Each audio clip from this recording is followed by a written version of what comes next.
everyone, and thank you very much for inviting the brain sig to come and talk to you for 4 months, one after the other. So today is number 3, and one of the passions in my life is music. And I'm a language teacher. I'm not a professional musician, but I love using music in the classroom. I always have done. But when I started looking into the brain, in fact, it was a book about music and the brain that drew me into the brain sig.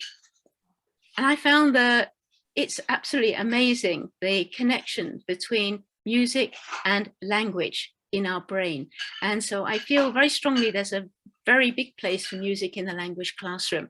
And I hope to persuade you all by the end of this session.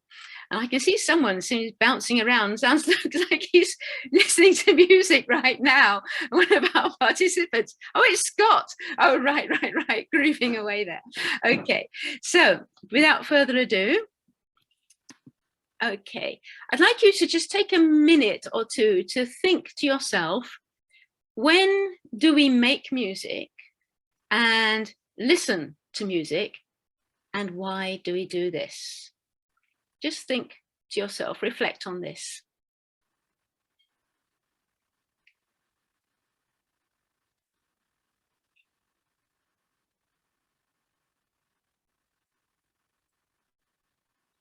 Okay.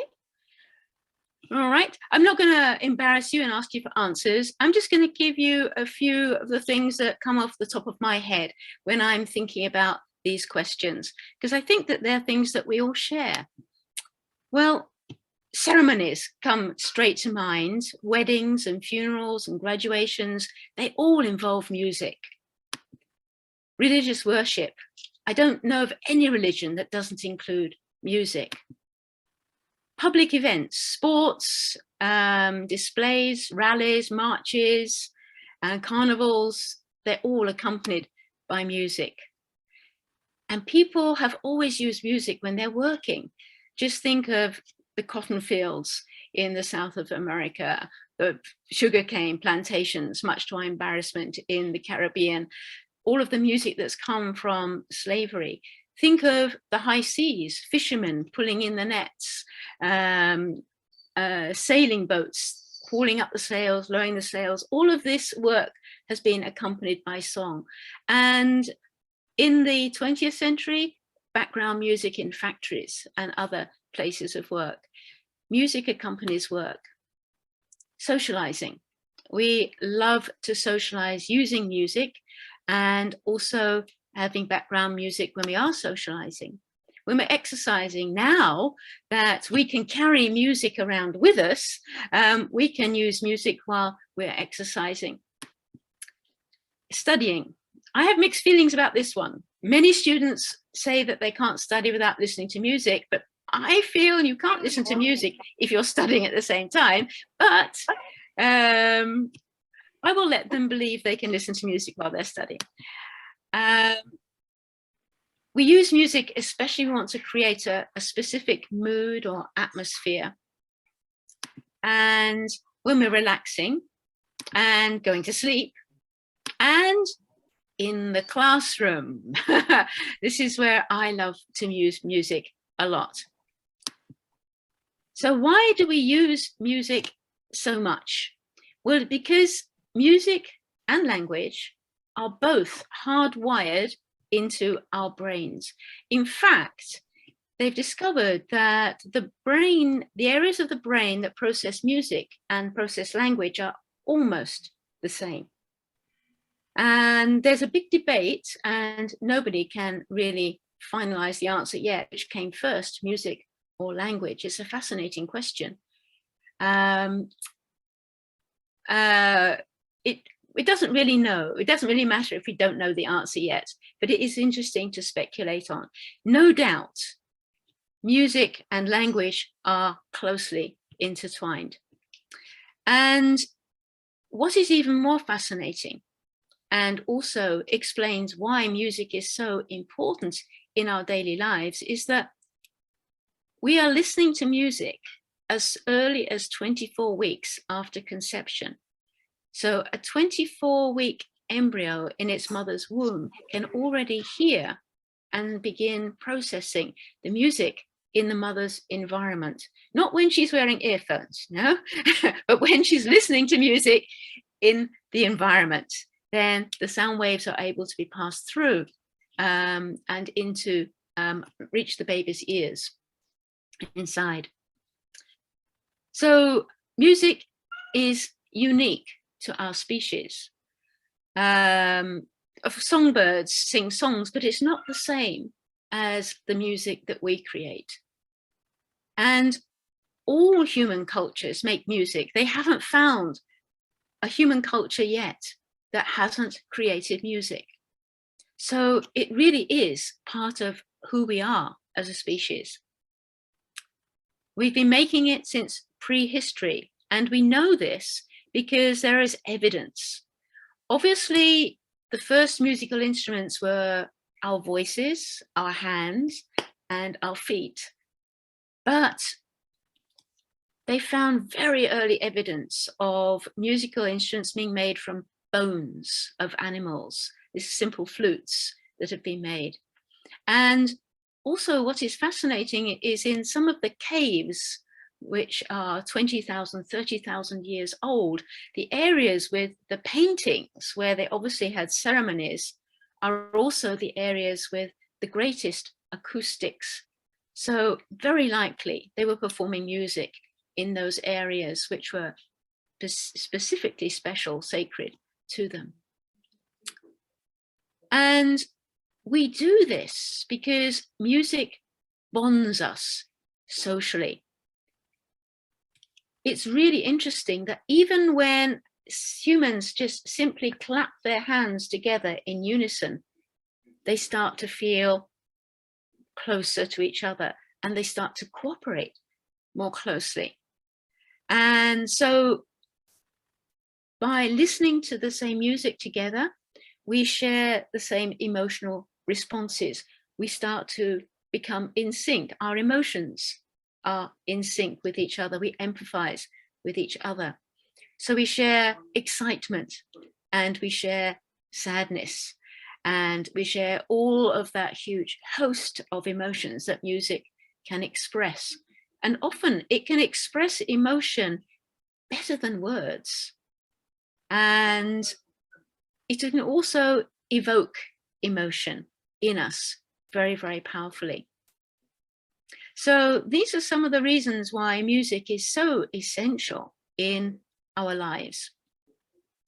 It's a music that speaks directly to our emotions and it stimulates social bonding. And we are a social species. So performing or listening to music with others leads to experiencing the emotions together and helps us to feel most socially connected to each other. And when we're feeling joy listening to music, this stimulates the brain's happiness and reward system. And dopamine, neurotransmitter, the happy neurotransmitter, is released and it creates a feeling of pleasure, and it also stimulates our attention and our readiness to learn. So this is a very good reason to use music during a language lesson. But before I get to how to use music in a language lesson, I'd like us to reflect a little bit on how we hear music, to understand music and the way it's working in our brain and the way our brain is processing music. I'd like you this time to take a moment to think and then write your thoughts in chat if you wish to share them. If you don't want to go public, just keep them private. Yeah. So how do we hear music?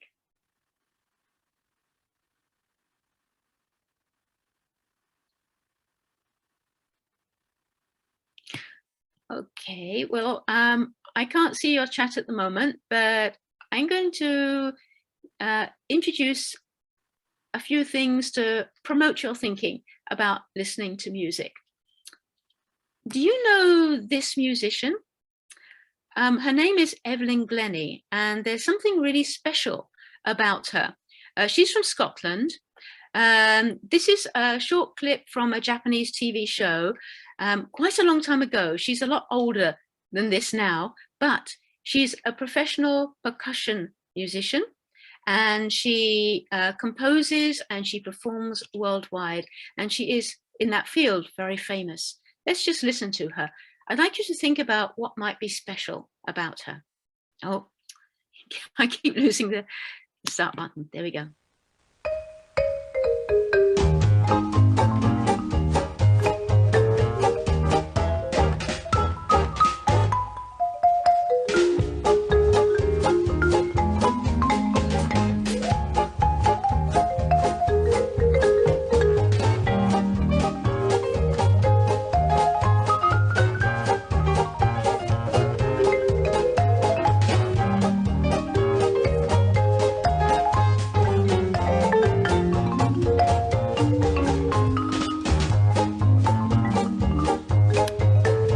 Okay, I'm sorry we don't have time for all of it if you're going to get through everything, but if you're curious, that was Maple Leaf Rag by Scott Joplin.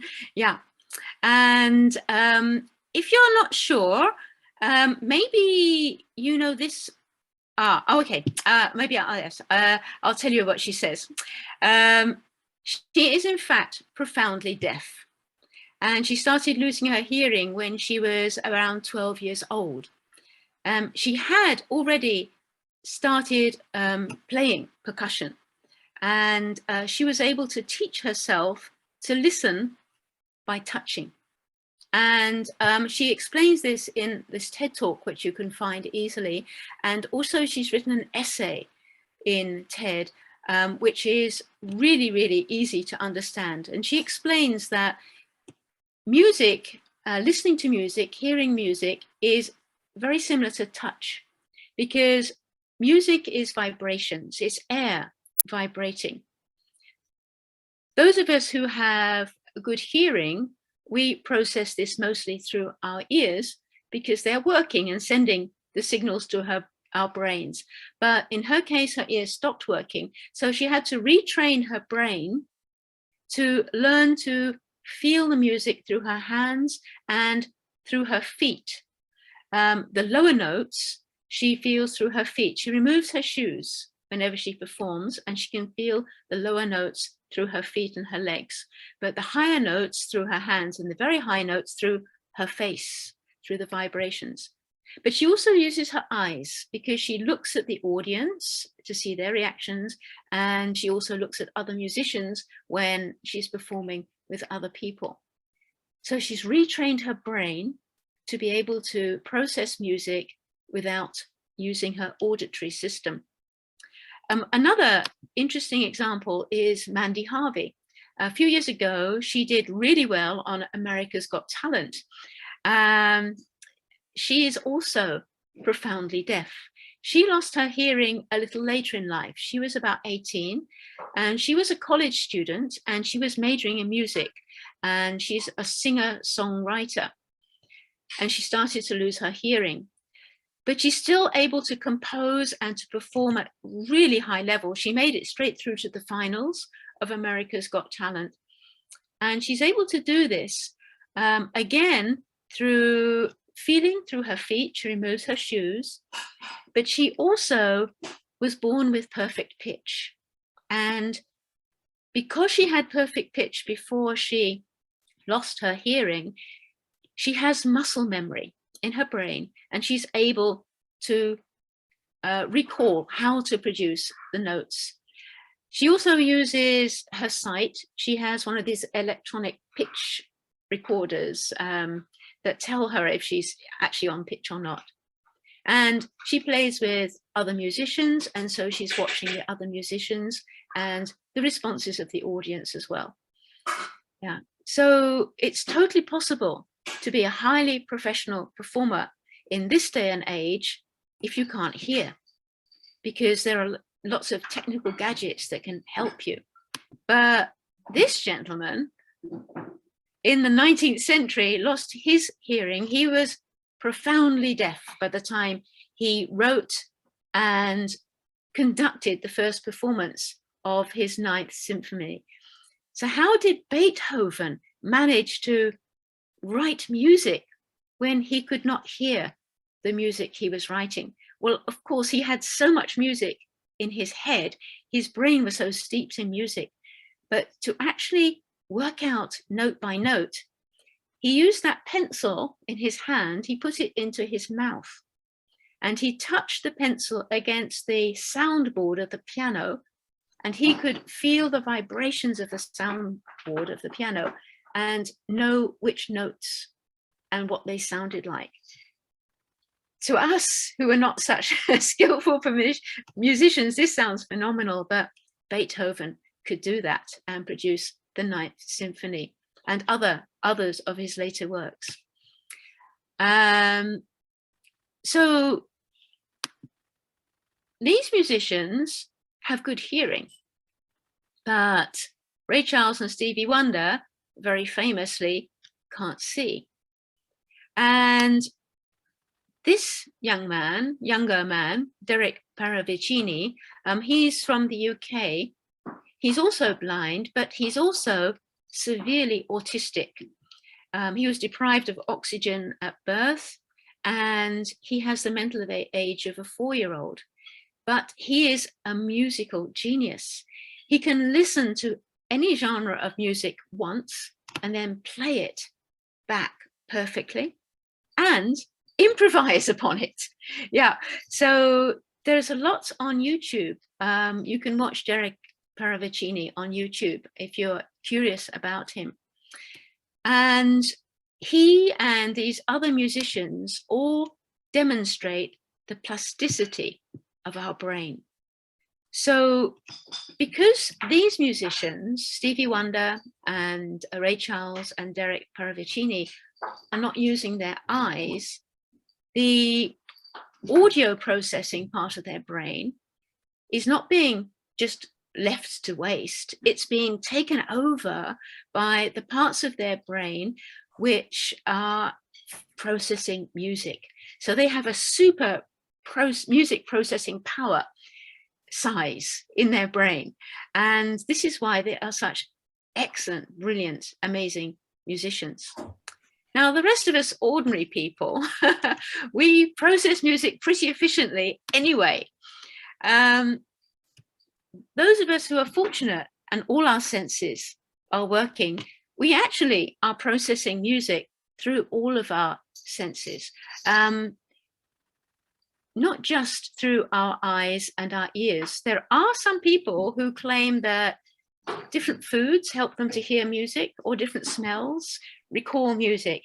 This is because when we experience music, the situation in which we experience the music is often also recorded in our brain, remembered in our brain, and pathways and they are connected. And so when we are stimulated by a sight or a smell or a taste or a sound, then we can quickly recall that music. Let me just try and experiment with you. Oh, so before I do that, the whole point is we hear music with our whole brain. Yeah, so all of our brain is involved in processing music, all of our senses.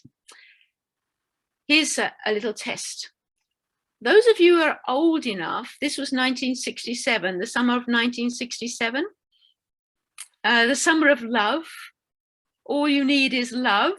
Yeah, this is the Beatles performing the first world transmission of a pop song that was performed live. How many of you can hear that song through your brain at the moment? Yeah. Okay, how about this one? For those of you who are a little younger, have you got this one? Yeah, Bohemian Rhapsody. Yes, totally unforgettable. And a little bit more contemporary. Those of you who are YouTube addicts will probably remember this. This is Psy, Gangnam Style. Yes, the goofy Korean guy, about 5-6 years ago. Yeah, so just seeing these visuals, we can hear the music in our brains. So we process music, we remember music, we can recall music through various senses.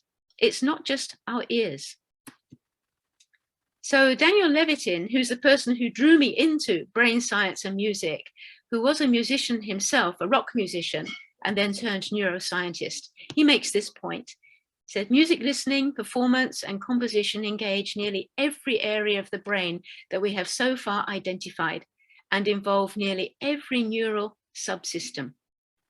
Wow, have I convinced you? We'll see. So, as I said, listening to music is a whole brain experience. When we listen to instrumental music with no lyrics, this activates the cognitive areas associated with language. We start thinking in words about the music. And our motor areas of our brain are also activated automatically when we are sitting or lying still, because rhythm is connected with physical movement. So when we're listening to music, even inside an fMRI scanner, the parts of our brain which operate our motor areas are stimulated. And what is really interesting about us as a species is that we can make an internal representation of a beat that we hear. Just go back to Queen. Dum, dum, dum, da da da dum, dum, dum, dum. Another One Bites the Dust. It's one of my favorite Queen songs, yeah? When I stopped, you were possibly carrying on because you know that song and you are able to carry on and enjoy the next part of the song. So we call this entrainment, and we're the only species that can do this. This is Snowball, my favorite cockatoo. There's a link on the handout for you to watch Snowball. He really rocks to Another One Bites the Dust. He has the most amazing dance moves.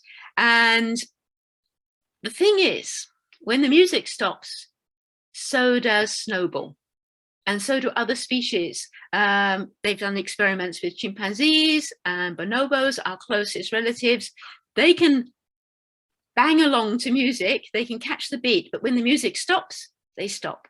They don't have this ability that we have to carry a beat, carry a song, a melody in their heads.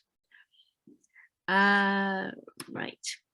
So we can do this because from 24 weeks after conception, we are busy programming, recognizing musical patterns in our environment, and our brains are programmed to do this. And patterns are really important. The brain uses patterns and associations to predict what's coming next and to take appropriate action.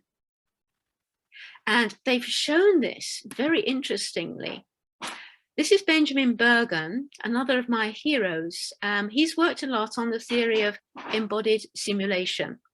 And they carried out fMRI scans. So this is when they put people in a scanner and they either show them things, or in this case, they played them music. And they played their music that they were familiar with. What they didn't tell them were that there were some gaps, some moments of silence in the music that their participants were listening to. And when they looked at the fMRI scans afterwards, it was as if there was simply no gaps whatsoever, because the people in the scanner knew the music and their brains subconsciously were filling in the gaps. And when they were asked afterwards if they'd noticed the moments of silence, they hadn't even noticed that there were moments of silence. So our brains recognize musical patterns and they anticipate what's coming, and they actually provide it if it doesn't come, even without us being aware of it. So we're able to hear parts of a song that have been cut. So this is how we process music we know already, through patterns and associations. But how do we process new music, music that you've never heard before. You actually don't need to close your eyes because I've managed to cover this up. Because I don't want anything you see to interfere with what you're listening to. So let's hope this works. I'm going to play you a few minutes of this. It's very relaxing music. Please, listen and think about what you see in your mind's eye. Come on, work. Okay.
Okay.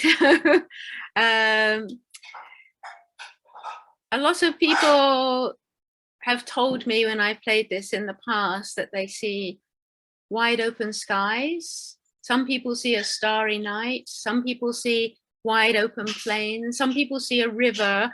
It's all nature.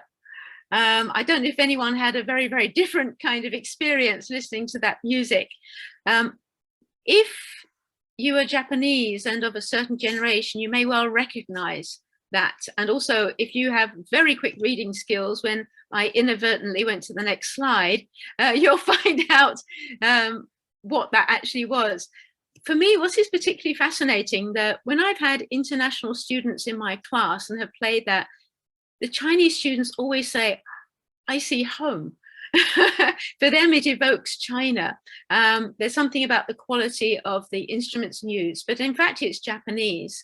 It was written by Kisaro for the NHK documentary series in the 1980s, The Silk Road. And Kisaro wanted to evoke China and the various places along the Silk Road. But this is a really fun activity to do with students, because it's not only relaxing, but it also just gives them a chance to let their imaginations flow and to share with each other afterwards what they have seen and imagined when they were listening to that. Okay, so this kind of brings us into ways of using music in the language classroom. So I'm sure most of you use music in the language classroom, and I'd like to give you a few minutes to share how you do this in chats, and this will be preserved for everyone to see afterwards. So if you are not embarrassed and if you have some great suggestions, type them into chat very quickly.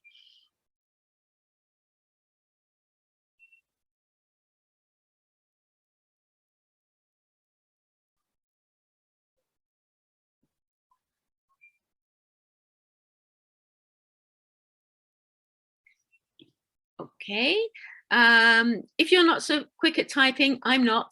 If you're still thinking, don't worry, carry on. I will give you some of my suggestions, things that I do, and you can carry on adding ideas if some of these ideas of mine spark ideas of yours. So, as I've just demonstrated, using music to stimulate the imagination is great. Using mysterious or evocative or cultural music. Why not use a piece of music like this and give the class, if a writing class, a writing assignment, or it can be a speaking assignment. This music is to accompany the story you're going to write or tell. Listen, let your imagination take you somewhere, then create your story. So let's listen to this music.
Okay, so you get the idea.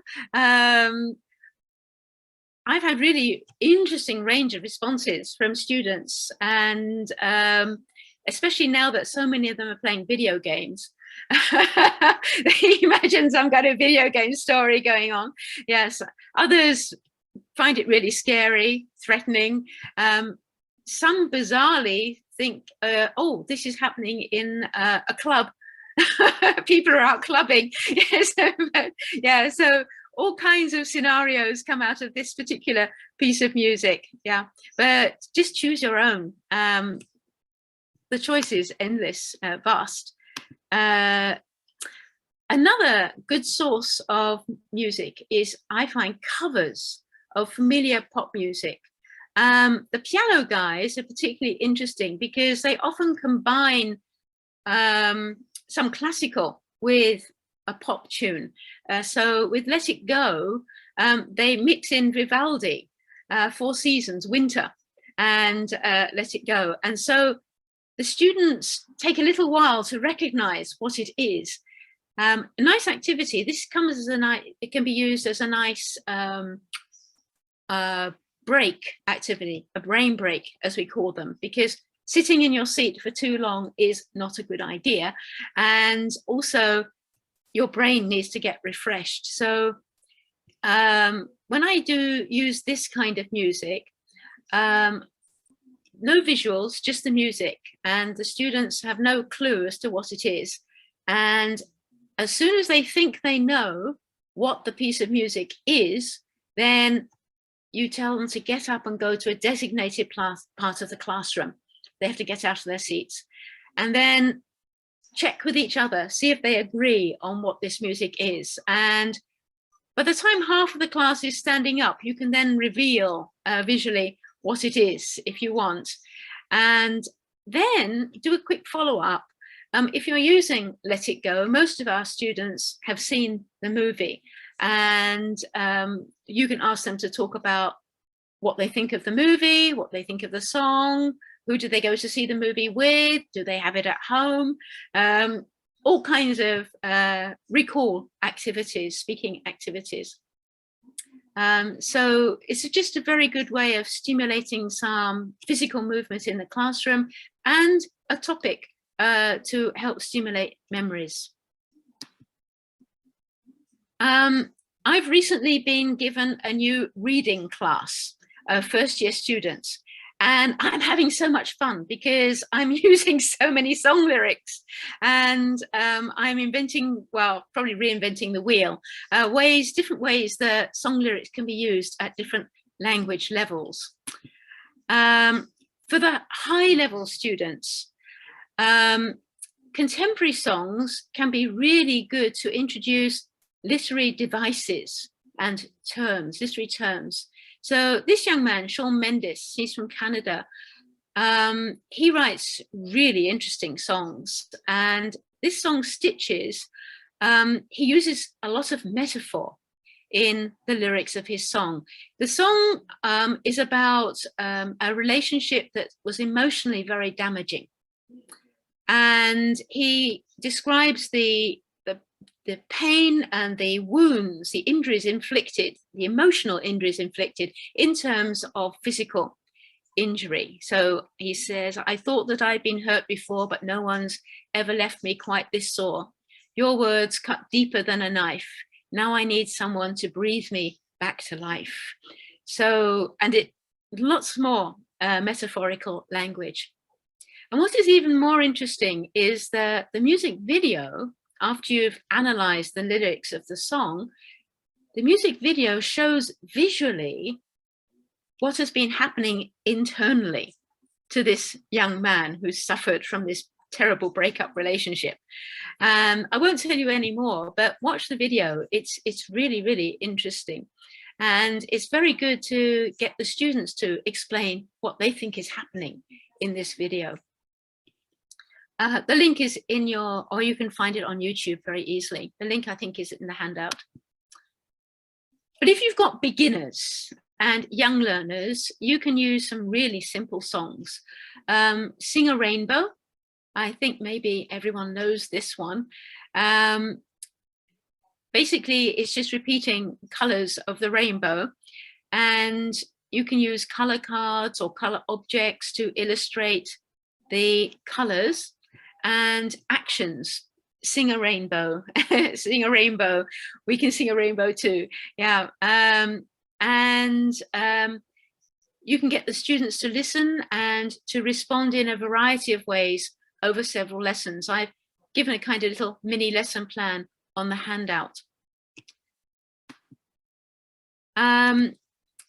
If you are teaching a reading and a listening class, then songs are a wonderful source of material. For example, Yesterday by the Beatles. This is an activity that I prepared, which I haven't taught yet, but this is what I propose to do. I'm going to get them to listen to the song and circle the words below that they hear in the song and then compare with a partner. I always get them to work with partners because then they don't feel that they're being tested, and collaboration between partners is great. They can help each other, they can give each other confidence, they can give each other ideas. So check with a partner, and then they can listen to the song again and read the lyrics while they listen, and then circle the words that they heard correctly and underline any of the words they missed, and then check again with their partner. And then start drawing their attention to the use of rhyme in song. And this will help tremendously with pronunciation and spelling, because they will become very much more aware of the mismatch in spelling and pronunciation in English, but they also, if they learn the song, they will know how to say the words correctly. And it's so much easier to learn to sing something than to memorize. And you can also encourage them to, if they want to learn vocabulary lists, sing them. Don't just try to memorize cold. Suggest that they choose a song that they like, a melody that they like, and sing them. Yeah. At the moment, I'm learning Brahms's German Requiem. And because I'm singing it, I'm learning it in German more easily than if I was trying to memorize it. I promise it works. Yeah. Okay. So use the lyrics to introduce the concept of rhyme, pronunciation, and spelling. And also to introduce the idea of rhythm and syllables and stress in syllables. They can learn syllable stress through learning the lyrics of a song and practicing them. So, as I say, song lyrics are wonderful for spelling, pronunciation, and prediction. You can work on the lyrics before listening to the song. I also remove some of the words, the rhyming and the non-rhyming words. I did this recently with the song It's a Wonderful World. Yeah, and the students amazed me. They were so good at guessing what was the missing words. Yes, so you give them the words that are missing, and then they try to put them into the song where they think they work out they should go based on the rhyme and on the common sense, their common sense. And you can also make it a little bit more challenging by the level of the song as well. Another fun thing to do, if you're going to look at the lyrics and work on the lyrics before they listen to the music, you can ask them to predict from the lyrics if it's going to be a fast or a slow song, or happy, or even a sad type of song, or even the genre of the song. I did this recently with a second year class with Take On Me by a-ha. And they all of them thought it was going to be a ballad and it would be acoustic. And then when they heard it, what? They were surprised. And those half of the class were watching the video and the other half weren't. And the ones that were watching the video were even more surprised. I'll come to that in a minute. Another question that you can ask when they're looking at the lyrics before they've heard the song is, if they were going to make a music video, what kinds of scenes would they include in a music video? And so I've done this with Make Me Feel Your Love, Bob Dylan's song, Make You Feel My Love, sung by Adele, and the music video in that song. So music videos are great. If you do have the means to project YouTube videos, or you download the videos and then use them in class, I find them a wonderful resource for many different activities. This is another fun one where the students read the lyrics and talk about the lyrics and the meaning of the song. It's called Busy, but the lyrics tell us that they're busy doing nothing all the time. He's busy with his girlfriend, hanging out with his girlfriend and not doing anything. And then the students do janken with their partner, and then the one who wins gets to choose. They can choose whether they're going to watch the video and then tell the video story to their partner afterwards, or they're going to listen to the music and see if their predictions about what instruments were used and what genre of the music and whether it was happy or sad are correct or not. Give them the choice. And with this one, there are lots of videos where there's an interesting twist in the story, something surprising happens. I won't spoil the fun for you. I'll let you discover Busy for yourselves, but it's very ambiguous at the end.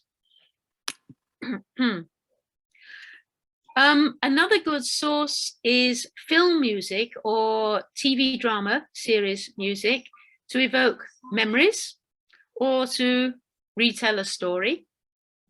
If you're working on stories, and with my reading class, we look at plots and plot pyramids and things like this, and just the music.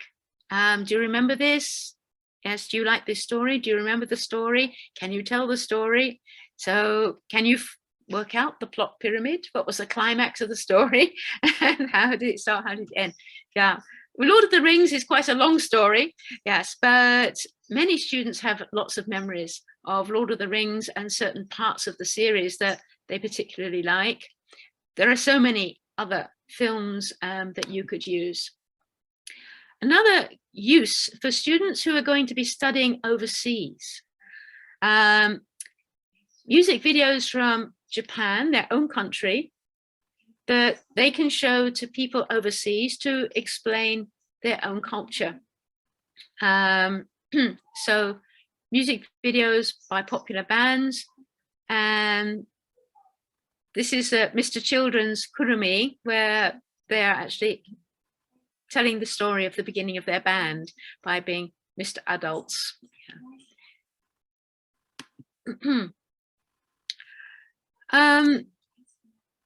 I talked about earlier about how important music is for social bonding and for shared experiences. And for Japanese students, I'm sure they all remember Soranbushi.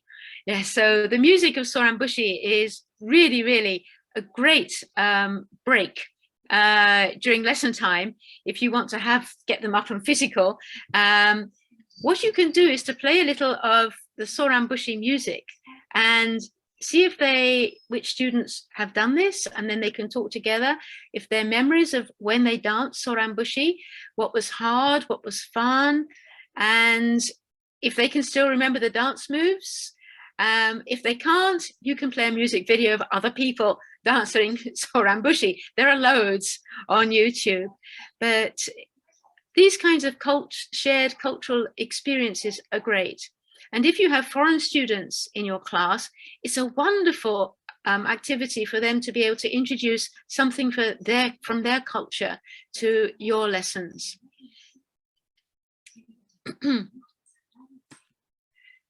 Some more energy break suggestions. I actually mentioned this cover version of familiar music. Just show videos of people dancing, because remember, our whole brain gets a workout when we're listening and watching music. So if you don't have much space in your classroom to move, just videos of people dancing. And I put a few on the handout. Irish dancing is wonderful to watch. So I've included an Irish dancing one on the handout. Also exciting are videos of flash mobs. They're also really moving. They're so exciting. Those ones where they have proposals with music, yeah, and dancing, you name it. Yeah, all this kind of exciting, feel-good music. So start and finish your lessons with music. I do. Start with songs or videos that recycle vocabulary from previous lessons, or which introduce the theme of the new lesson, or just simply establish the mood for the class, or relax the students, or stimulate them, because they've all come from other lessons and they maybe have come straight from the train station. They need a time to catch their breath. They need time to just sort of zone into your class. And so choose a variety of types of music for different purposes. And end with feel-good music with a takeaway message. If you have a few minutes at the end of the lesson, use them usefully. Yeah. And very important, let your students be the DJs and the VJs. Believe me, they know what they like better than we do. And you'll have a lot of fun discovering new music thanks to your students. So, do you have questions that need to be answered? I'm sure you do, because I can see 27 things in the chat that I haven't looked at yet. Thank